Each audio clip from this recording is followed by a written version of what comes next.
BJP को अगर ऊपर वाले की याद आ रही तो वो कष्ट में है। अरे आप क्यों उस रास्ते पर चल रहे हैं अखिलेश जी? आप तो मतदाताओं को भगवान मानिए, मतदाताओं के मन मस्तिष्क को बदलने की कोशिश कीजिए, उनकी उन कारगुजारियों को जो कंस से भी बदतर है, जो उन कारगुजारियों को जो कंस से भी बदतर है, कि जिसमें गंगा शव वाहिनी हो जा रही है, ऑक्सीजन के लिए तड़प रहे हैं लोग, दवाओं के लिए तड़प रहे हैं, रोजगार के लिए तड़प रहे हैं, महंगाई से परेशान है, हर तरह से दुखी हैं।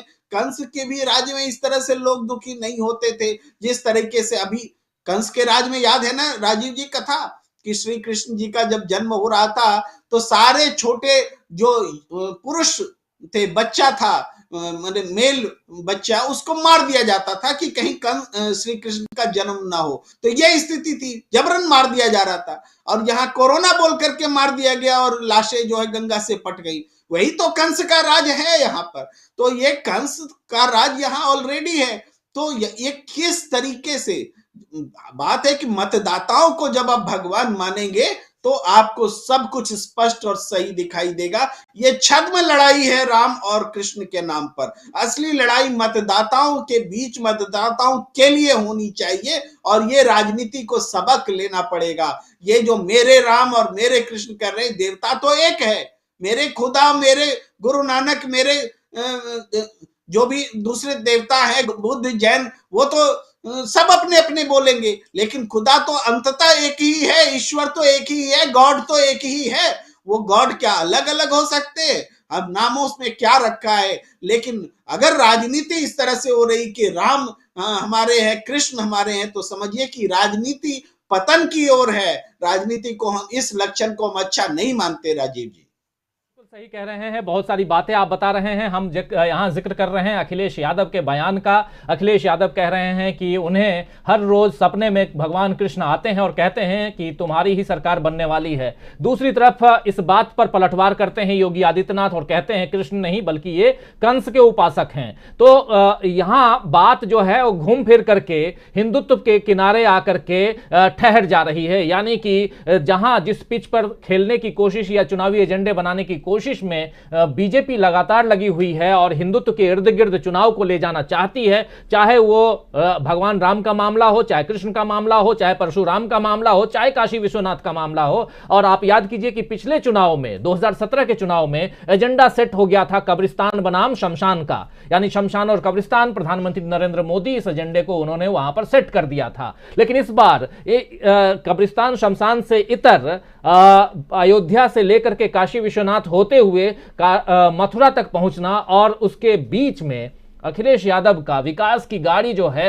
वो दूर करके और उनको भी इसी चक्के में खुद को घिरता हुआ या उससे उसके साथ साथ चलता हुआ अगर हम देखें तो क्या कहेंगे? क्या ये चुनाव फिर से विपक्षी दल भी और बीजेपी भी दोनों एक ही दिशा में ले जाने की कोशिश कर रहे हैं? लेकिन क्या इसके बीच में जो हम कह रहे हैं कि जो बीजेपी का एजेंडा है वो हिंदुत्व का एजेंडा, और उसमें बीजेपी फंसती हुई दिख रही है? क्योंकि दो प्रमुख बातें यहां पर हैं। एक बात यह है कि बीजेपी जिस एजेंडे को सेट करने की कोशिश कर रही है वो एजेंडा विपक्ष के द्वारा लपक लिया जा रहा है, और दूसरी तरफ जैसे अभी 2 दिन पहले हमने देखा कि समाजवादी पार्टी ने अगर 300 यूनिट बिजली देने की बात कही है और वो भी फ्री बिजली देने की बात कही है, तो ये एजेंडा भी कहीं ना कहीं चुभ रहा है बीजेपी को कि कहीं मात न खा जाए। तो बहुत सारी चीजें हैं और उन सारी बातों के बीच में अपने ही एजेंडे में फंस गई है क्या बीजेपी? ये हम इसकी तहकीकात करने की कोशिश और इसके तह तक जाने की कोशिश कर रहे हैं। हमारे साथ इस वक्त 2 खास साथी मौजूद हैं, प्रेम कुमार जी हैं और अमलेंदु उपाध्याय जी हैं। अमलेंदु जी आपके पास आऊं, लेकिन आपसे उससे पहले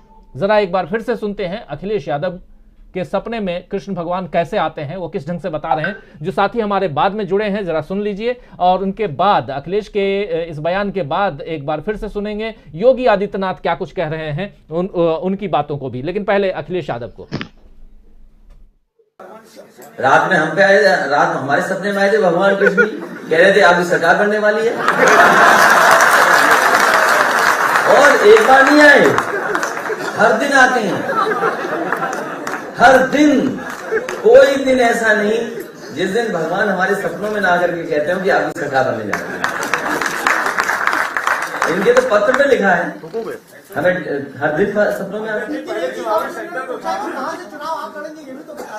ये जहाँ से हमारी पार्टी गई वहां चुनाव लड़ेंगे। कोई दिन ऐसा नहीं जिस दिन भगवान हमारे सपनों में ना करके कहते हो कि आपकी सरकार बनने जा रही है। इनके तो पत्र में लिखा है, हमें हर दिन सपनों में आते हैं। ये जहाँ से हमारी पार्टी गई वहां चुनाव लड़ेंगे।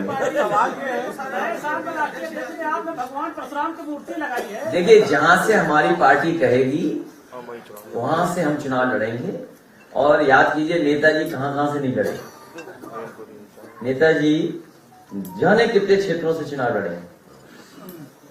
नेताजी गुन्नौर से भी लड़े चुनाव, नेताजी फिरोजाबाद से भी चुनाव लड़े, नेताजी एटा से भी चुनाव लड़े, नेताजी मैनपुरी से भी चुनाव लड़े, शाहजहांपुर से भी लड़े चुनाव नेताजी। तो बड़ी जगह हमारे पास तो बहुत सारी सीटें हैं। आजमगढ़ से भी नेताजी लड़े चुनाव, संभल से लड़े। तो ये आप सुन रहे थे अखिलेश यादव को, जो कह रहे हैं कि भगवान कृष्ण जो हैं हर दिन सपने में आते हैं और कहते हैं कि तुम्हारी सरकार बनने वाली है। लेकिन इससे नाराज दिखे योगी आदित्यनाथ और कह रहे हैं कि ये कृष्ण के नहीं बल्कि कंस के उपासक हैं। एक बार योगी आदित्यनाथ को सुनना जरूरी है, उन्हें भी सुन ले, वरना कहेंगे लोग यही कि आप सिर्फ अखिलेश यादव को दिखाते हैं, योगी को नहीं दिखाते हैं, जो योगी के भक्त लोग हैं वो। तो चलिए, योगी के भक्तों के लिए भी और हम तमाम दोस्तों, साथियों, शुभचिंतकों के लिए भी और साथ में जो पत्रकार साथी हमारे साथ जुड़ते हैं उनके लिए भी ये जरूरी है कि दोनों पक्षों की बात हम यहाँ रखें और सुने। आइए सुनते हैं कि क्या कुछ कह रहे हैं योगी आदित्यनाथ अखिलेश यादव के इस बयान पर।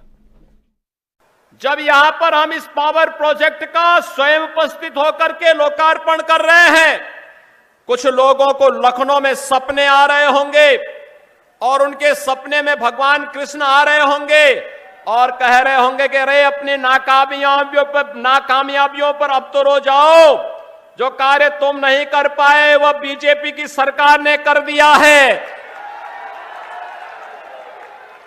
भगवान कृष्ण आज उनको कोस रहे होंगे और इसलिए कोस रहे होंगे क्योंकि भगवान कृष्ण ने उनको यह भी जरूर कहा होगा कि जब तुम्हें सत्ता मिली थी तब मथुरा, वृंदावन, बरसाना, गोकुल, बलदेव के लिए कुछ नहीं कर पाए, लेकिन वहां पर कंस को पैदा करके जवाहर बाग की घटना जरूर करवा दिए थे।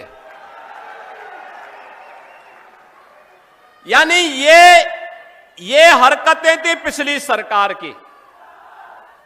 वहां पर कृष्ण से मतलब नहीं, उनको।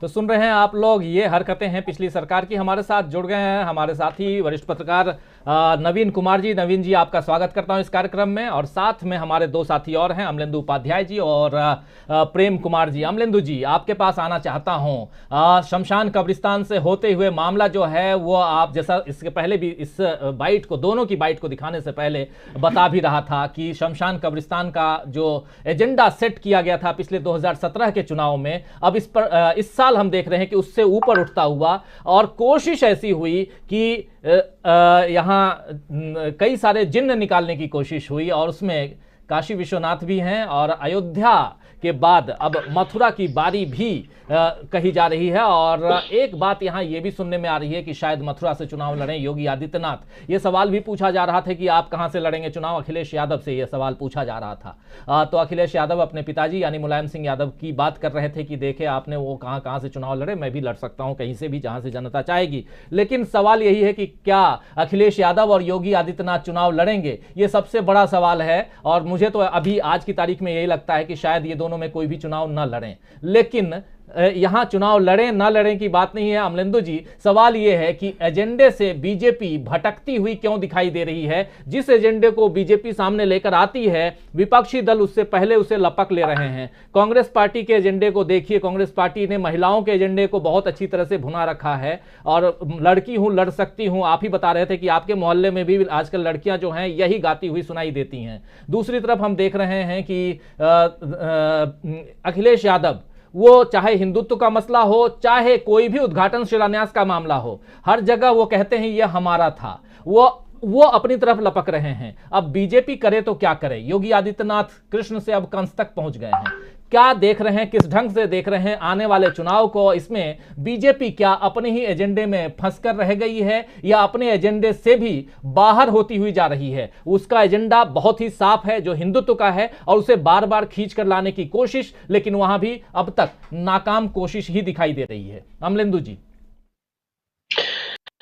देखिए राजीव, आप इसको नाकाम कोशिश भी कह सकते हैं और ये भी आप कह सकते हैं कि योगी आदित्यनाथ जिस पिच पे खेल रहे हैं वो भाजपा का काम खराब करने की पिच है।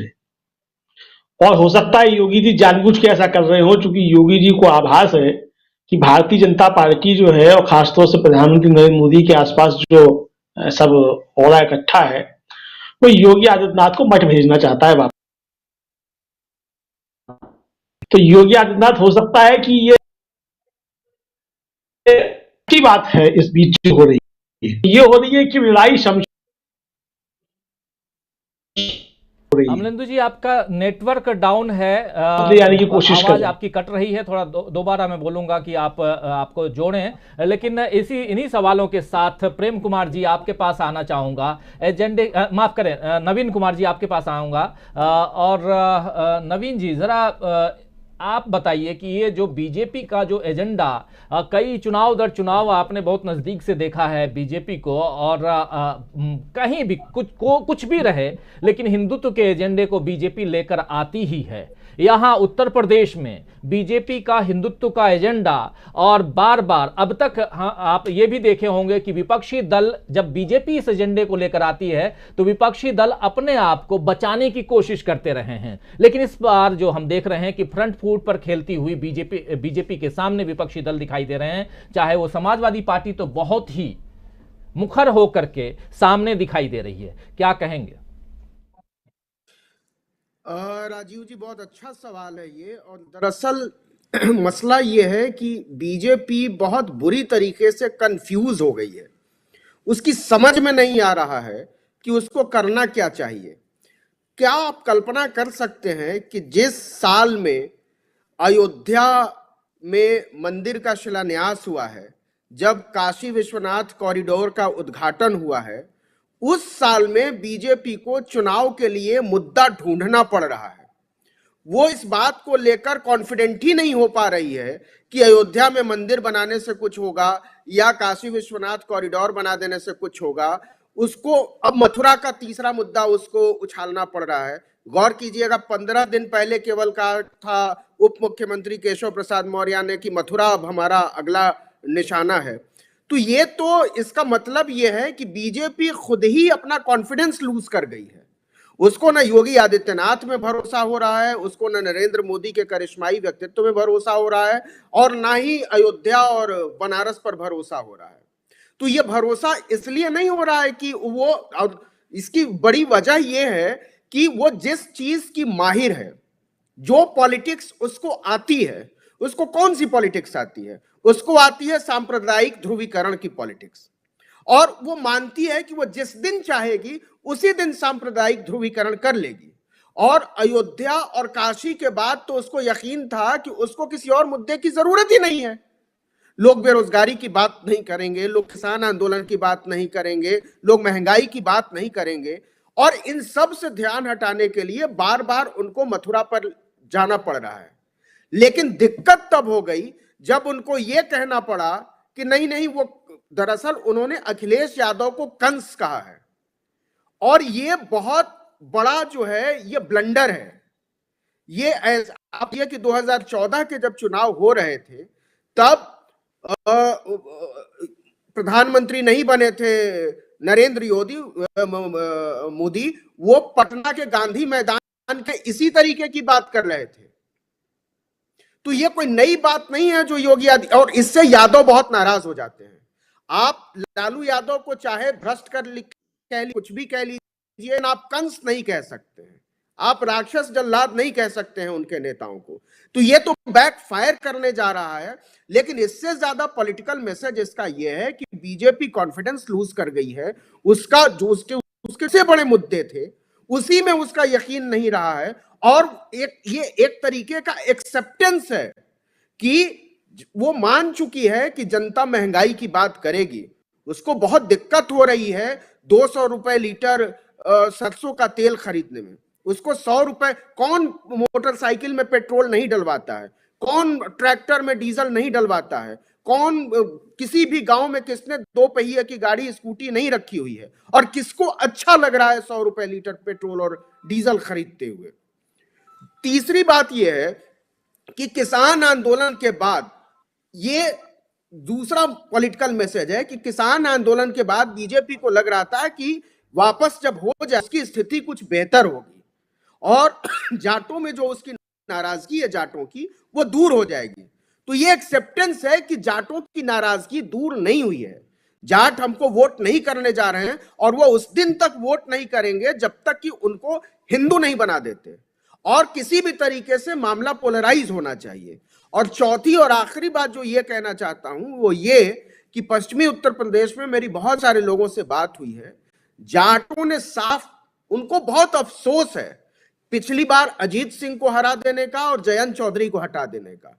वो बहुत दुखी हैं किसान आंदोलन से इतर भी, क्योंकि इसी बीच चौधरी अजीत सिंह की मौत हो जाती है, तो वो बहुत भीतर से जाट हिले हुए, उनको लगता है कि हमारी वजह से हमारा नेता मर गया और हम इस बार वो गलती नहीं करेंगे। तो जाटों का बीजेपी के खिलाफ वोट देना केवल पॉलिटिकल इशू नहीं है, वो उसके लिए बहुत बड़ा इमोशनल इशू भी है, और बीजेपी इसको एक्सेप्ट कर रही है। क्योंकि मथुरा अचानक से लाइमलाइट में क्यों आ जाता है, मथुरा क्यों ये चर्चा चलने लगती है कि योगी आदित्यनाथ मथुरा से चुनाव लड़ सकते हैं, वो इस वजह से चलने लगती है क्योंकि ये बीजेपी एक्सेप्ट कर रही है कि पश्चिमी उत्तर प्रदेश मेरे हाथ से निकल चुका है, अगर हमने तुरंत कुछ नहीं किया तो बहुत बुरी स्थिति होगी। क्योंकि पूर्वी उत्तर प्रदेश में ओम प्रकाश राजभर के समाजवादी पार्टी के साथ चले जाने पर कम से कम 7 जिलों में उसका 14 से 16% वोट है। कृष्णा पटेल का बहुत बड़ा जनाधार अकेले न भी हो तो जो भी पटेल वोट का नुकसान होगा वो बीजेपी का नुकसान होगा, जो भी ब्राह्मण वोट